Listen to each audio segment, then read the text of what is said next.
नमस्कार, स्वागत है आपका जनता टीवी में। मैं हूं आपके साथ सचिन चौहान। बात होगी तमाम खबरों की, लेकिन बुलेटिन की शुरुआत 5 मिनट 25 बड़ी खबरों से। देवरिया के सदर रेलवे स्टेशन पर महिला हेल्प डेस्क बना दिखावा। हेल्प डेस्क पर लगा रहता है हमेशा ताला। भगवान भरोसे है महिलाओं की सुरक्षा। इटावा में तेज रफ्तार का कहर। नेशनल हाईवे पर तेज रफ्तार 4 पहिया वाहन ने लापरवाही के चलते महिला को मारी जोरदार टक्कर। महिला की मौके पर ही मौत। अंबेडकर नगर पुलिस को मिली है बड़ी सफलता। संयुक्त टीम ने 2 शातिर शराब तस्करों को किया गिरफ्तार। तस्करों के पास से पुलिस ने तस्करी कर जा रही 22 लाख की अंग्रेजी शराब बरामद। प्रयागराज में अतीक अहमद समेत 10 लोगों की जिला न्यायालय एमपी एमएलए में होगी पेशी। पेशी से पहले साबरमती जेल से निकली है पुलिस टीम। बरेली में मानसिक चिकित्सालय की ओपीडी सेवा राम भरोसे। मानसिक चिकित्सक नहीं आते हैं टाइम से। मरीजों की लंबी लंबी लगती है लाइन। आगरा पुलिस को मिली है बड़ी सफलता। पुलिस ने चोरों की टोली को किया है गिरफ्तार। 1-2 नहीं बल्कि आधा दर्जन चोरों की है ये टोली। हरदोई में 14 दिनों से धरने पर बैठे हैं ग्रामीण। किसान नेताओं के साथ कलेक्ट्रेट परिसर में धरने पर बैठे हैं ग्रामीण। 13 मार्च से दे रहे हैं धरना। प्रतापगढ़ के लालगंज कस्बे में शॉर्ट सर्किट की वजह से दुकान में लगी थी भीषण आग। दुकान जलकर पूरी तरह से खाक। स्थानीय लोगों की मदद से आग को कंट्रोल किया गया। कुशीनगर में मुख्यमंत्री योगी आदित्यनाथ के संभावित आगमन को लेकर चल रही तैयारियों का निरीक्षण करने पहुंचे गोरखपुर नगर आयुक्त। उच्च अधिकारियों ने पार्किंग के अलावा सुरक्षा व्यवस्था का भी जायजा लिया। गोरखपुर में कायस्थ स्वाभिमान रैली के जरिए कायस्थों ने दिखाई है सड़कों पर अपनी ताकत। शहर से होते हुए गोरखपुर क्लब में जाकर समाप्त की रैली। हरदोई में दीवार गिरने से मिस्त्री की मौत की खबर। एक मजदूर हुआ घायल। घायल को भेजा गया अस्पताल में। बोरिंग के दौरान मशीन की लगी थी टक्कर। रामपुर के थाना कैमरी क्षेत्र में 3 बाइक सवार युवकों को ट्रैक्टर ट्रॉली ने मारी जबरदस्त टक्कर। 2 की मौके पर ही मौत। जालौन में कैदियों के उज्जवल भविष्य के लिए यूपी सरकार में कारागार मंत्री धर्मवीर प्रजापति ने किया यज्ञ। रमजान और नवरात्रि के लिए कैदियों ने रखा था व्रत और रोजा। रामपुर में अमृतपाल के समर्थन में लगे हैं पोस्टर। 26 मार्च को शाम 4 बजे रैली निकालने के लगे हैं पोस्टर। पोस्टर लगने से पुलिस विभाग में मचा हड़कंप। बाराबंकी में राजकीय पक्षी सारस को आवारा कुत्तों ने नोच नोच कर घायल कर दिया। वन विभाग की निगरानी में हो रहा है सारस का इलाज। उन्नाव में 5 साल की बच्ची के गले में फंसा 5 का सिक्का। 10 घंटे की डॉक्टरों के पास भटकते रहे परिजन। बच्ची की हालत नाजुक देख जिला अस्पताल रेफर करना पड़ा। कुशीनगर में 6 देशों से आए बौद्ध संतों ने किया विधि विधान के साथ भगवान बुद्ध की पूजा। भगवान बुद्ध की महापरिनिर्वाण स्थली है कुशीनगर। लखनऊ से नोएडा जाने वाली महिला सशक्तिकरण रैली आज पहुंची आगरा। पुलिस अधिकारियों ने सेल्फी पॉइंट पर रैली में शामिल करीब 40 महिलाओं पुलिसकर्मियों का स्वागत किया। अलीगढ़ में रंगदारी न देने पर दबंगों ने युवक को पीट पीट कर किया गंभीर रूप से घायल। घायल युवक को अस्पताल में भर्ती करना पड़ा। चलो बुलावा आया है, माता ने बुलाया है। अलीगढ़ में मुख्यमंत्री के आह्वान पर नवरात्र महोत्सव में देवी जागरण का आयोजन हुआ। एसडीएम ने जागरण का शुभारंभ किया। अलीगढ़ में किसानों की समस्याओं को लेकर भाकियू किसान ने की है महापंचायत। ब्लॉक अकराबाद क्षेत्र में गांव में बनाई गई ये महापंचायत।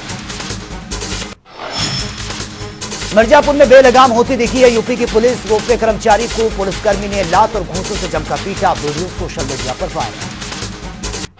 एटा में प्रेमिका ने कोल्ड ड्रिंक में जहर देकर प्रेमी को उतारा मौत के घाट। अंतिम सांसें ले रहे प्रेमी को फोन पर कहा अगर इससे बच जाओ तो फांसी लगा लेना। कौशाम्बी में राजूपाल हत्याकांड के शूटर कवि का गिरफ्तारी अभियान जारी। लगातार 3 दिन से सर्च ऑपरेशन जारी। जालौन में जिला अस्पताल की इमरजेंसी वार्ड बॉय करते हैं मरीजों का इलाज। स्वास्थ्य विभाग के लचर व्यवस्थाएं छुपाने के लिए डॉक्टर्स ने की है गुंडागर्दी।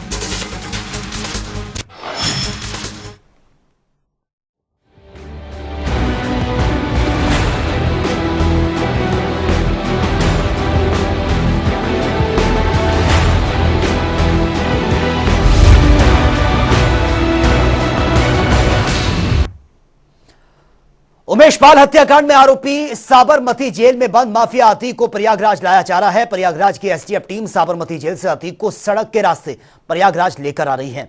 एसटीएफ की टीम अतीक अहमद को लेकर साबरमती जेल से निकल चुकी है। कोर्ट के निर्देश पर अतीक को प्रयागराज लाने के लिए पुलिस टीम ये गई है। पूर्व बीएसपी विधायक राजू पाल हत्याकांड के गवाह रहे उमेश पाल के अपहरण केस की सुनवाई स्पेशल एमपी एमएलए कोर्ट में 28 मार्च को माफिया अतीक को पेश किया जाएगा।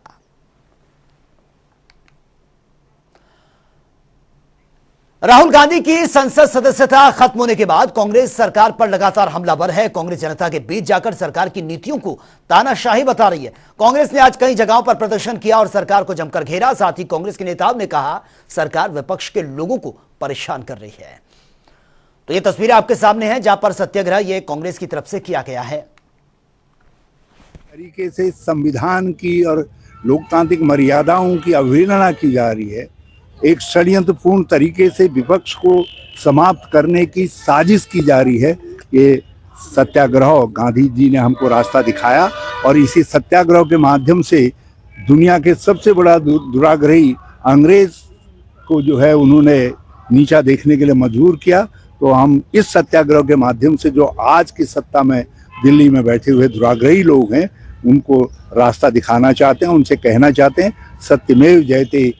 लोकतंत्र पर प्रहार हो रहा है और उसको बचाने के लिए राहुल गांधी जी ने आवाज़ बुलंद करने का काम किया और सत्ता के इशारे पर राहुल गांधी जी की लोकसभा की सदस्यता को समाप्त किया गया है। पूरे देश के अंदर आमजन में कांग्रेस जनों में आक्रोश है और आज हम यहाँ पर केंद्र सरकार की शुद्धि और बुद्धि के लिए जो है बैठे हैं। आदरणीय राहुल गांधी जी देश के जन मुद्दों को, देश की आवाज़ को सदन में और सदन के बाहर लगातार उठाते रहे हैं। देश को धर्म जाति के आधार पर बांटा जा रहा है। समाज को विभाजित करने की लगातार कोशिश की जा रही है। देश को खंडित करने की कोशिश की जा रही है। राहुल गांधी जी को उनको वक्तव्य देने से रोका गया और आज उनकी सत्ता भी खत्म कर दी गई है। लोकतंत्र की हत्या है और आवाज़ दबाने की कोशिश है। उसी के विरोध में आज हमारे पूरे देश भर में, प्रदेश भर में हम उपवास कर रहे हैं। देखिए, ऐसा है कि एक बहुत बड़े विद्वान ने एक बात कही थी। उसने कहा था कि देश में राजा, परिवार में पिता, घर में स्त्री, ये अगर योग्य ना हो तो देश और घर चला नहीं करते। आज के दिन में अपनी अयोग्यता छिपाने के लिए, अपने भ्रष्टाचार छिपाने के लिए कभी माइक बंद कर दिए जाते हैं और इस बात को जब राहुल गांधी जी उठाते हैं तो आज उसकी परिणति देख रहा है ये देश कि लोकतंत्र को किस तरह से क्रश कर सदस्यता तक को रद्द कर दिया गया। उसी क्रम में आज हमने जो गांधी जी का जो सत्याग्रह था, हम पब्लिक के पास जाएंगे क्योंकि सरकार से अब कुछ उम्मीद हमको रही नहीं है। आज उसी का एक परिणति हम लोग सत्याग्रह में बैठे हैं। जिस प्रकार से अपील करने तक का मौका राहुल जी को नहीं दिया गया, मैजिस्ट्रियल इंक्वायरी तक नहीं हुई है, जो निर्णय आया है बहुत बड़ी विसंगति है इस निर्णय की। जैसे हमने पहले कहा है, उच्चतम न्यायालय से पूरा न्याय मिलेगा। आप देखेंगे सदस्यता भी वापस मिलेगी और न्याय भी मिलेगा।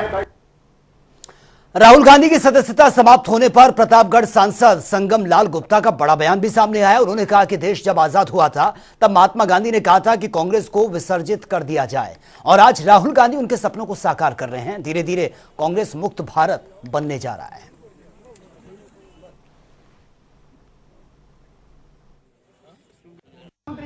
देखिए, राहुल गांधी जी एक जात विशेष को लेकर कि जिसके आगे मोदी लिखा हो वो चोर है और हमारे देश के विश्व के सबसे लोकप्रिय नेता तो राहुल गांधी मोदी और तेली समाज को एक जाति सूचक शब्द से गाली दिया उन्होंने। और अखिलेश यादव ने आज प्रेस कॉन्फ्रेंस करते हुए योगी सरकार को कई मुद्दों पर जमकर घेरा है। अखिलेश ने कहा कि यूपी के 8000 स्कूलों में एक शिक्षक है जो सरकार की शिक्षा को लेकर गंभीरता दिखाती है और साथ ही उन्होंने अतीक को साबरमती जेल से लाने को लेकर कहा कि सीएम योगी ने अपने मंत्रियों को बता दिया होगा कि गाड़ी कब पलटेगी और इससे सरकार के मंत्री इस तरह के इस पर बयान भी दे रहे हैं।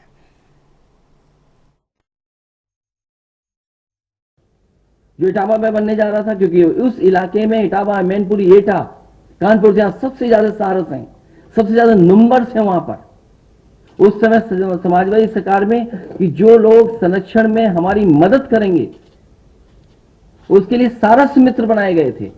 मुझे खुशी है कि अगर सरकार को कानूनी कार्रवाई के अलावा फॉरेस्ट डिपार्टमेंट को इस आरएफ को सारस मित्र के तहत इसका सम्मान और पुरस्कार देना चाहिए था। मेरी समाजवादी सरकार होती तो ऐसे नौजवान को हम आगे बढ़ाते और सम्मान देकर के और सबके सामने समाज के लाते। और आप तो एलडीए से एक डॉग पार्क बना रहे थे, उसका तो टेंडर भी निकल गया था। मैंने ट्वीट कर दिया, वो टेंडर कैंसिल कर दिया। और धर्मनगरी वृंदावन में यमुना किनारे चल रहे 3 दिवसीय G20 इंटरनेशनल योग फेस्टिवल्स के दूसरे दिन कार्यक्रम में भाग लेने के लिए उत्तराखंड के पूर्व राज्यपाल और बाल विकास मंत्री बेबी रानी मौर्य, प्रसिद्ध साधु संतों ने इसमें भाग लिया है, जिसमें स्वामी चिदानंद महाराज भी इसमें शामिल हुए, जहां पर आज यमुना मैया का पूजन कर आरती भी उतारी गई। उन सबसे निवेदन करता हूं, आइए मिलकर हम सब इस ये जो प्रदूषण का एक, मैं तो उसको कालिया नाग कहूं या जो भी कहूं, ये इसको हम सबको मिलकर, भगवान तो अकेले काफी थे, उन्होंने मिलकर इसको नाथ दिया और उसको ही मुक्ति दे दी। आज हमें खुद को मुक्ति लेने के लिए इस प्रदूषण को मुक्ति दिलानी होगी और उसके लिए सबको मिलकर खड़े होना होगा। और इसके लिए और कुछ नहीं है, अपनी अपनी सेवाओं को, अपने अपने लोगों, अपने अपने ईगो को छोड़कर सब साथ मिलकर सारी संस्थाएं जुड़ेंगी। संस्थाएं, समाज और सारी शक्तियां जुड़कर जब एक हो जाती हैं, कुछ भी असंभव नहीं है। आदरणीय मोदी जी कहते हैं कि 140 करोड़ लोगों के हाथ अगर मिलकर खड़े हो जाएं तो काम बन जाएगा। और उत्तराखंड के पूर्व मुख्यमंत्री त्रिवेंद्र सिंह रावत आज सहारनपुर में पहुंचे हैं। उन्होंने धामी सरकार की जमकर तारीफ करते हुए राहुल गांधी को नसीहत भी दी है। उन्होंने वर्तमान मुख्यमंत्री पुष्कर सिंह धामी की तारीफ करते हुए कहा कि बहुत अच्छी सरकार चल रही है, तमाम नीतिगत निर्णय सरकार ने लिए हैं और विपरीत परिस्थितियों में भी सरकार जनता का विश्वास प्राप्त करने के साथ विकास का काम भी कर रही है। और राहुल गांधी की सदस्यता खत्म करने के बारे में उन्होंने कहा कि तकनीकी पक्ष है, उनकी सदस्यता कोर्ट के निर्णय से गई है। दुर्भाग्य से कभी कभी क्या होता है कि अपनी तलवार अपने को ही लग जाती है। एक तकनीकी पक्ष है और दुर्भाग्य से कभी कभी क्या होता है कि अपनी तलवार अपने को लग जाती है। ऐसे ही हुआ। राहुल गांधी जब ये विधेयक आ रहा था, इसके जब अपने प्रधानमंत्री थे मनमोहन सिंह जी, और उसको उन्होंने फाड़ डाला था प्रेस के बीच में। शायद उस दिन ऐसा नहीं करते तो शायद ऐसा नहीं होता। और कोई भी जिम्मेदार लीडरशिप जब होती है तो उनको अपने बोलने पर, अपने व्यवहार में संयम रखना चाहिए, क्योंकि उनके पीछे लाखों लोग फॉलोवर होते हैं, तो उसका नुकसान होता है। और इस समय खुद को नुकसान हो गया उनको, कष्ट हमको भी है, लेकिन न्यायालय का निर्णय है, उसको मानना चाहिए। विश्व हिंदू परिषद गोरखपुर महानगर की ओर से सरस्वती विद्या मंदिर आर्यनगर में आज शाम धर्म रक्षा निधि समर्पण और राम उत्सव कार्यक्रम का आयोजन किया गया, जिसमें बतौर मुख्य अतिथि विश्व हिंदू परिषद के केंद्रीय उपाध्यक्ष और श्री राम जन्मभूमि तीर्थ क्षेत्र न्यास के महासचिव चंपत राय ने कहा कि सनातन धर्म ही एक ऐसा धर्म है जो विश्व कल्याण और विश्व बंधुत्व की भावना रखता है। धर्म रक्षा निधि के कार्यक्रम सारे देश में चल रहे हैं, प्रतिवर्ष चलते हैं। इसकी एक अवधि तय होती है।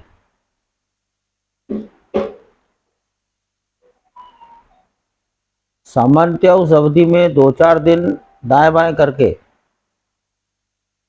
भिन्न भिन्न प्रांतों के, राज्यों के कार्यकर्ता अपनी स्थानीय क्षेत्रीय परिस्थिति के अनुसार कार्यक्रमों की तिथियां तय करते हैं। देश में अपने समाज के लिए,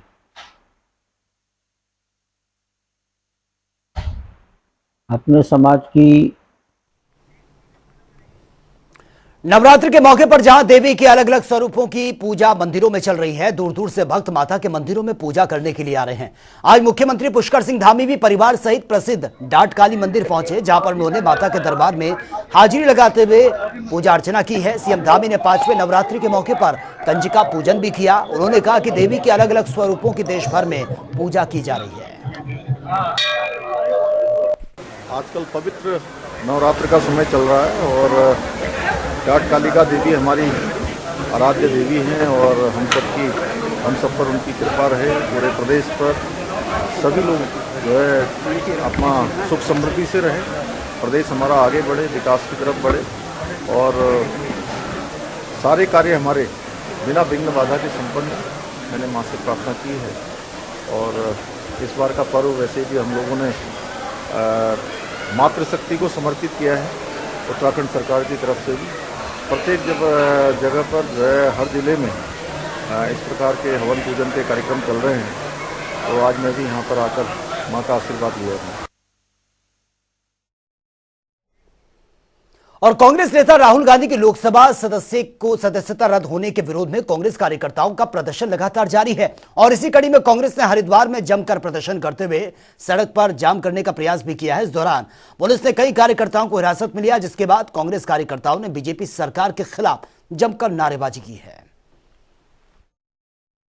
जिस तरह से पूरे देश में माहौल बन गया है, हर तरफ जहां भी देखो भ्रष्टाचार, उस पर कोई बात नहीं होती है, बेरोजगारी पे कोई बात नहीं होती है। और हमारे लोकप्रिय नेता राहुल गांधी जी अगर संसद में कोई बात रखना चाहते हैं तो उनको बोलने का मौका नहीं देते।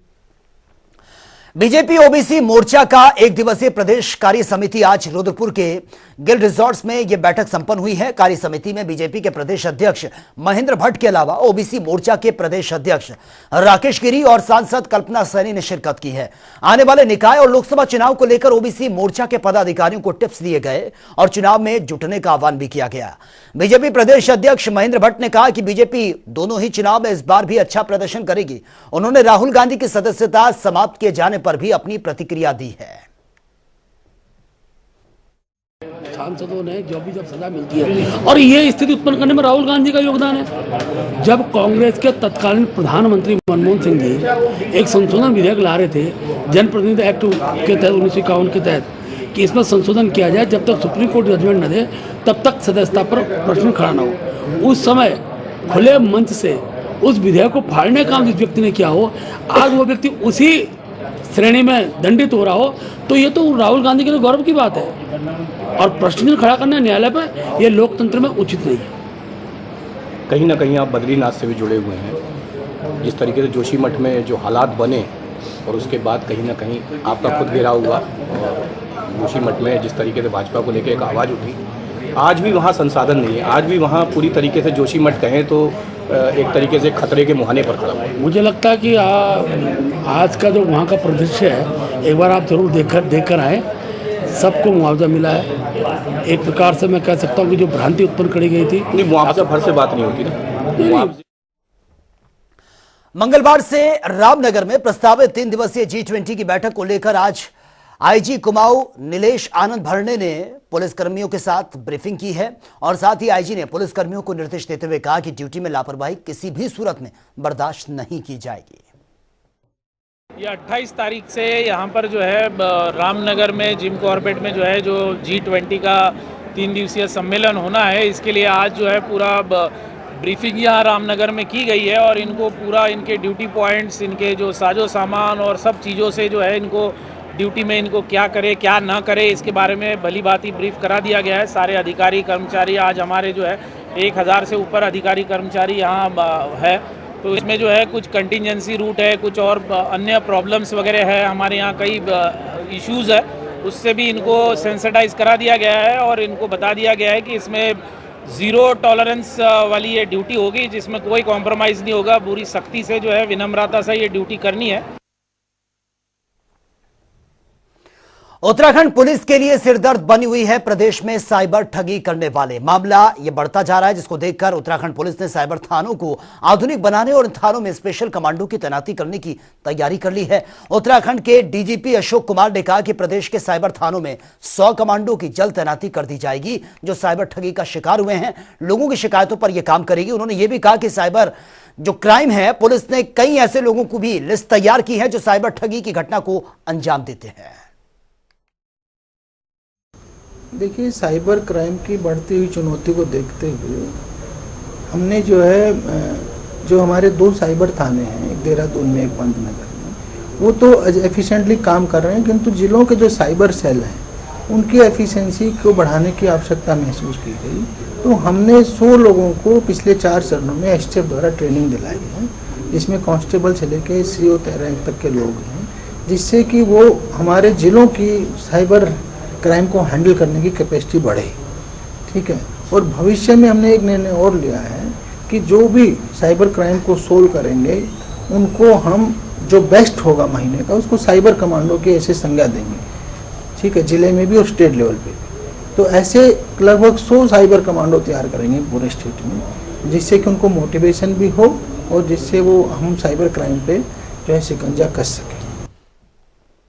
और देहरादून पुलिस ने सड़क हादसे से होने वाली मौतों में इजाफा देखकर एक अभियान की इसकी शुरुआत की है, जिसके तहत यदि कोई घायल को मदद करता है तो उसकी पहचान को गुप्त रखते हुए उसे प्रशस्ति पत्र और 5,000 से 50,000 तक सहायता राशि दी जाएगी। यातायात एसपी अध्यक्ष अक्षय कौंडे ने लोगों से अपील भी की है। उन्होंने कहा कि सड़क दुर्घटना होने के लिए 1 घंटे तक का समय काफी संवेदनशील होता है। यदि इस कम अंतराल में घायल व्यक्ति का प्राथमिक इलाज हो जाता है तो उसके बचने की संभावनाएं कई गुना बढ़ जाती हैं।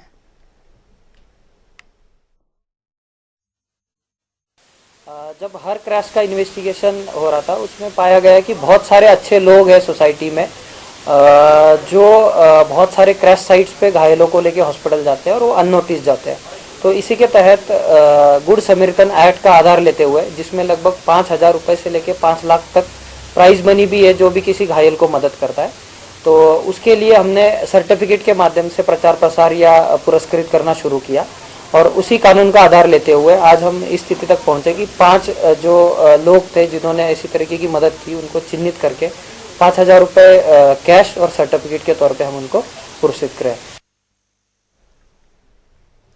और उत्तराखंड से आज एक बड़ी खबर सामने आई है। उच्च न्यायालय नैनीताल से हल्द्वानी स्थानांतरित होगा और केंद्रीय विधि एवं न्याय मंत्रालय ने उच्च न्यायालय को स्थानांतरित करने की सैद्धांतिक मंजूरी दे दी है। हाल ही में केंद्रीय विधि एवं न्याय मंत्री किरण रिजिजू ने पत्र लिखकर मुख्यमंत्री पुष्कर सिंह धामी को इसकी जानकारी भी दी है।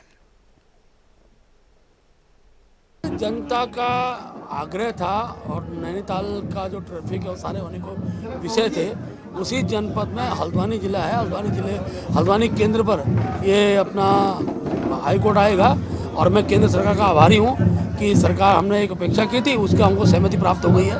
यदि उस दिन विवेक के साथ निर्णय लिया होता तो इस प्रदेश के अंदर अस्थायी राजधानी भी होती और हाईकोर्ट कहाँ बनना है वो भी बात हो जाती। लेकिन अविवेकपूर्ण तरीके से लिए गए निर्णय की वजह से आज इस प्रदेश के अंदर ग्रीष्मकालीन राजधानी भी है, अस्थायी राजधानी भी है और अस्थायी राजधानी अब तक नहीं बन पाई।